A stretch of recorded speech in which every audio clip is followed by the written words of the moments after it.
quiero dar las gracias a Raúl, que va a ser nuestro sommelier el día de hoy. Él es licenciado en gastronomía y tiene también una especialidad en sommelier, tiene un diplomado en formación profesional de sommelier y pues ha tenido una trayectoria importante en muchas empresas donde ha desempeñado su carrera laboral. También tenemos aquí a Miquel, gran chef, amigo. Muchos de ustedes seguramente habrán visitado su restaurante. Él tiene el restaurante Coma, Grupo Lur. Y bueno, pues en estos 20 años de carrera, estando en diferentes modalidades, ya sea de pie al lado del cliente, que ya eligió su vino y que abrió y que juntos estamos detectando o platicando sobre el tema, o desde catas un poquito más dirigidas, ya sean en catas monovarietales, en catas a ciegas, alrededor de muchísimas cenas donde se han abierto caldos alucinantes, y hoy creo que estamos delante de un vino sensacional con un coupage probablemente único, sobre todo por esta bonarda, ¿no? Bueno, por esta uva carbono que de repente aparece ahí en Napa, ¿no? Y nada, pues a mí me encantaría sobre todo estar escuchando mucho a Raúl, aprender de él. Realmente Prisoner es una bandera de entrada para conocer lo que es Napa Valley y lo que son los blends de California. Realmente su creador, que es David Finney, fue un parteaguas desde la época de los años 2000, es decir, en este nuevo milenio, y de ahí se ha despegado como un artista para hacer blends de esta naturaleza. En este caso, como mencionas, Miquel, tenemos una mezcla que abunda mucho en la Zinfandel, y de ahí parte con un Petit Syrah, un Syrah y un Carbono, que incluso a veces agrega Cabernet Sauvignon y Merlot en la mezcla. Esto va de acuerdo muchísimo a lo que sería la añada, pero vamos a tener un contexto muy claro con un vino con personalidad y con un estilo, sí, bien único, realmente. La etiqueta es algo único también, llama mucho la atención. A veces, cuando estamos hablando de vinos, coloquialmente o mercadológicamente hablando, la etiqueta tiene mucho que ver, y Prisoner es una de ellas. Tiene historia. La historia de la etiqueta es una cuestión particular precisamente de David Finney. Su abuela es quien le regala el bosquejo del Pequeño Prisionero, que es parte de un grupo de obras precisamente español de Francisco de Goya, que es un grupo de obras que se llama El Desastre de la Guerra. Y como tal, son 2 etiquetas las que vienen con esos bosquejos, que sería de Prisoner, y Blindfold, que es una versión diferente de ese prisionero. El color que pinta la copa realmente es un color muy profundo. Aquí tenemos uvas bastante intensas. En cuanto al color, la Zinfandel es la que más predomina, pero vamos a tener intensidades muy claras con violáceos, púrpuras, y es un color muy profundo en la copa. Realmente vamos a tener incluso una densidad bastante óptima, es muy, muy pegajoso a la copa. Es un vino alcohólico, es una de las circunstancias que también David Finney hace que lo distingue, en este caso la vendimia, la forma en la que se vendimia, pero van a encontrar que es un vino muy meloso, muy, muy meloso, bastante llamativo en la nariz, incluso llegas a salivar nada más de olerlo, ¿no? De apreciarlo. Y en ese sentido es parte también de la característica que tiene la profundidad, las uvas que lo conforman, ¿no? En este caso, a lo mejor la Carbono, que es la que tiene el menor porcentaje de uva dentro de la botella, le da una característica más aromática que física. Aquí el Zinfandel es la que va a predominar muchísimo, ¿no? Aquí va a tener el sabor de la Zinfandel y el Petit Syrah. Y en este sentido, en el Prisoner vamos a tener una sensación láctica, una sensación como de yogur, una sensación muy agradable al paladar, lo que lo hace algo bastante agradable y muy fácil de beber. Es un vino que a lo mejor, si lo tomara alguien principiante, le costaría un poquito de trabajo al principio, los 2, 3 primeros sorbos, como hallar un poquito la idea, pero a final de cuentas, al final de la copa vas a tener a alguien que va a poder apreciar bastante bien este vino. Cuando hablamos de maridajes o armonizaciones en la cocina del alimento y el vino, hay unas generalidades y unas particularidades. Definitivamente, aunque sepas más o menos la columna vertebral que tiene que funcionar, tienes que hacer prueba y ensayo, ¿no? Cocinar, ir probando para ajustar, porque cada vino va a tener esos grados. Son importantes lo que tú acabas de mencionar, Raúl, la parte de la tanicidad, del alcohol, de la acidez, de la maloláctica, digamos que son 4 grandes familias que de repente pueden tener siempre los vinos en mayor o menor grado, ¿no?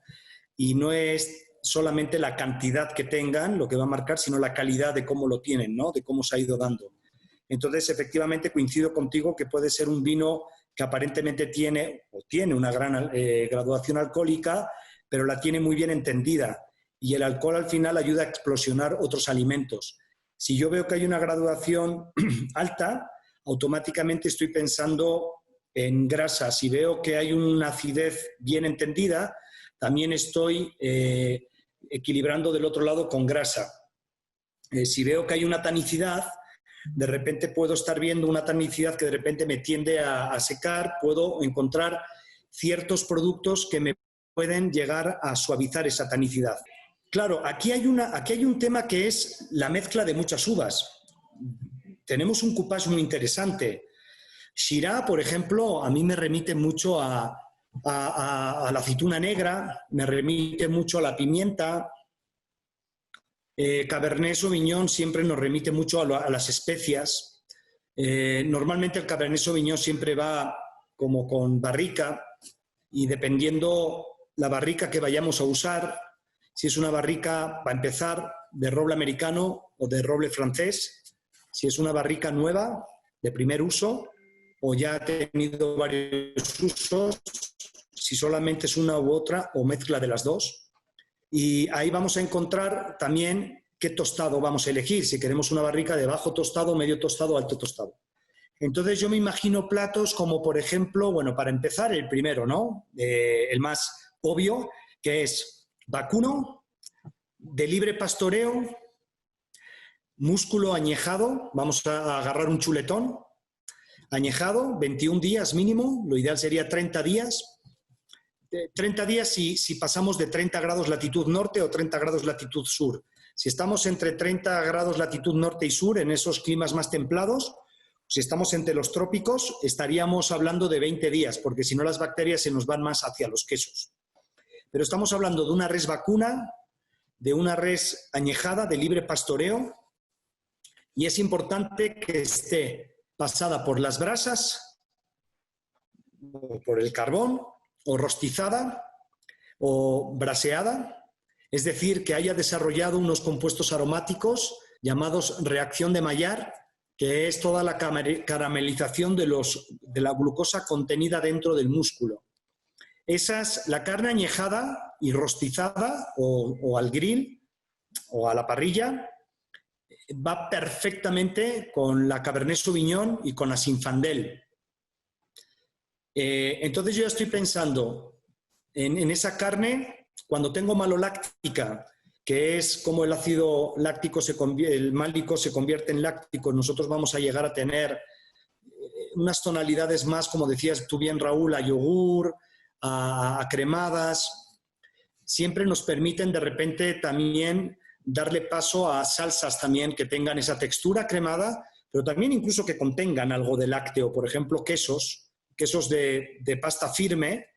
La verdad es bastante amplio la manera en la que podemos ir desmitificando cómo podemos ir mezclando este tipo de vinos. También a mí se me vino a la mente mucho, en Estados Unidos hacen quesos muy, muy a la europea y tienen un tipo asiago que se puede madurar prácticamente hasta unos 20 meses y son quesos que quedarían perfectamente bien porque tienen la cantidad justa de grasa para este tipo de vinos con acidez, con el tanino y platillos incluso a lo mejor hasta muy tradicionales de Estados Unidos. Por ejemplo, hay uno que, si no mal recuerdo, realizan en una ciudad, si no estoy de acuerdo si es Chicago o si es del sur, creo que es más bien en el sur, en Nueva Orleans, que se llama Poor Boy, que es toda una mezcla de carne, cebolla, queso, incluso le ponen sauerkraut, mostaza, y eso es una especie de hot dog muy, muy intenso, pero que es una explosión de sabores que podría ir muy bien con este tipo de vinos, ¿no? Sí, de hecho ya estaba empezando más o menos como incluso a idear platillos más mexicanos, con ideas como a lo mejor un poquito la salsa borracha, ¿no? Que tenemos aquí en México con un taco placero, algo muy sencillo, muy simple, pero que tiene sabores como muy específicos, ¿no? La grasa del chicharrón, la salsa borracha, que tiene un poquito ahí de la parte de la cerveza, del alcohol. El chile, tendría que ser un chile que esté bien desflemado para que no ataque tan duro, porque el tanino nos puede ahí contravenir un poquito, pero considero que pudiera ser también una parte interesante. Una barbacoa que tenga suficiente grasa, con incluso el mismo consomé que se crea de la barbacoa, con un toque de picante sutil, también puede ir bastante bien. Son grasas nobles, no son tan intensas, no son grasas que te invaden tanto y que tienen el suficiente potencial, a lo mejor para cortar suficiente en el paladar y hacer ahí un círculo bastante agradable de comer y beber, comer y beber, comer y beber. En este caso, The Prisoner viene en la etiqueta California, pero es un vino que nació como un Napa Valley. Aquí es precisamente hablando de las circunstancias de los porcentajes que se utilizan para poder denominar como una denominación de origen, como ABA se le llama en Estados Unidos, ¿no? Que es el área de vitivinicultura americana. Entonces, realmente ahí tenemos que leer muy, muy bien la etiqueta para poder saber delimitar de dónde viene la calidad de estos vinos. Y no es que conforme al porcentaje aumente, vaya siendo más calidad o de mayor precio, no, sino que vamos a ir delimitando una zona de producción y esta zona de producción va a ir precisamente sacando la calidad que posee, ¿no? Una pregunta, yo había oído, no sé qué tan cierto sea, que por ejemplo los franceses no están tan de acuerdo con la producción americana porque rompen todas las reglas, como por ejemplo tirar un cable, abrir todo la uva y que se den todas las uvas en vez de un porcentaje nada más al que le dé el sol, cosas de ese tipo que hacen los americanos con tal de producir más vino a lo mejor. ¿Qué tan cierto es eso? Pues es una parte que precisamente ha caracterizado a Estados Unidos. Como lo comentaba, es una regulación como muy general, ¿no? Precisamente nada más para delimitar las zonas y de ahí hacia adentro pueden producir ellos cualquier tipo de uva. Realmente no tienen una regulación como tal en decir, en Oregon se produce solamente Pinot Noir, en California solamente se produce Cabernet. Entonces, es parte de la misma identidad de Estados Unidos. Muchos de los productores se han ido precisamente por ese tipo de uvas porque la zona les permite dar ese tipo de uvas con la calidad de vinos que hoy conocemos, ¿no? No nada más de Prisoner, sino también, por ejemplo, Caymus u Opus One, ¿no? Y en el caso, por ejemplo, de Oregon, con vinos como Domaine Serain, como Pinot Noirs de gran calidad, y en el caso de Washington igual, hacia el lado de los Merlots, hacia el lado de los Chardonnay, y del otro lado, en la parte norte, del lado del este, en Nueva York, con vinos dulces o con vinos de hielo, ¿no? O con uvas híbridas incluso, ¿no? En Estados Unidos, una de las regiones que empieza a crecer mucho, que aquí en México aún no tenemos vinos, pero empezamos un poquito a voltear a esas partes, es el lado de Nueva York. Nueva York produce uvas como Catauba, como Conavarra, que son uvas que se parecen mucho a las zonas en Australia por los nombres, pero que son híbridas entre Vitis lambrusca y Vitis vinifera, y que empiezan a producir ya vinos con cierta calidad para beber. Realmente sí, eso es algo que también ha dado mucho de qué hablar del Prisoner, pero a bien, porque aquí en México nosotros, cuando nació Cepas Antiguas, los dos socios que son precisamente José, que tú, Jaime, conoces bastante bien, y Rafa, empezaron precisamente con esta etiqueta, con Prisoner y con 689, y han sido los dos pilares de la importadora a siempre, porque han sido dos vinos que encontraron como su lugar aquí en México. Realmente han sido muy cortamuros. Nuestra forma de movernos con Prisoner y con 689 siempre ha sido con el vino por delante, que la gente lo pruebe, y ha sido así como ha logrado establecerse como una de las marcas que la gente conoce y que la gente prefiere en muchos lugares en donde hemos estado presentes y seguiremos estando presentes. Y parte de eso ha sido precisamente que nació como un Napa Valley, después cuestiones comerciales lo hicieron un California, pero afortunadamente tenemos la noticia de que volverá a ser un Napa Valley y eso le va a volver a regresar mucho potencial a este vino. Una pregunta, porque veo que la etiqueta del importador dice que es vino generoso. A lo mejor yo no entiendo bien lo que es vino generoso, pero esto no sería un vino generoso, ¿o sí? No, Realmente no. Aquí ya son cuestiones un poquito más técnicas en cuanto a los grados de alcohol que tiene la botella y por lo cual la legislación mexicana nos pide que lo etiquetemos como tal, porque arriba de 14.5 grados de alcohol es considerado como un vino generoso en México, aunque realmente no lo es, ¿no? No es un vino generoso, se sabe, a la hora de tomarlo se bebe un vino de mesa, pero es más por esa parte técnica, el cual se tiene que etiquetar así. Es garantía, ¿no? El Prisoner. Sí, es un vino que bien a bien tiene sabores, tiene estructuras, tiene muchas cualidades que pueden ser muy, muy fáciles de beber, sobre todo en la parte de gente que le gusta el vino, gente que no ha probado vino. Es algo que o sea, tiene una característica muy propia que lo hace bastante flexible en esa parte. ¿Cómo ves la evolución del vino en México? Poco a poco iremos creciendo. Actualmente ya tenemos una variedad bastante amplia en cuanto a precios y en cuanto a calidades, ¿no? Recientemente tenemos pues, la fortuna de tener el mejor Cabernet de Sauvignon del mundo, ¿no? En un concurso en Francia. Y eso habla de que ya empieza a haber una circunstancia muy propia en México, ¿no? El vino que les hablo se llama Don Leo. Los comerciantes no estamos peleados, al contrario, pruébenlo. Si tienen la oportunidad de comprarlo, pruébenlo. Es Don Leo Cabernet Sauvignon 2013. Creo que por el momento está agotado, pero por ahí a lo mejor estarán sacando a lo mejor una versión más nueva, pero que esperemos que tenga la misma consistencia, ¿no? Sobre todo que eso es lo que ha hecho que los vinos mexicanos empiecen a evolucionar, consistencia. Pues salud. Salud, salud. ¿Qué opina Salud Miquel? a todos. Imaginaros, por ejemplo, que tenéis un buen filete de ribeye, que lo podéis hacer a la plancha y que necesitáis hacerle una salsa.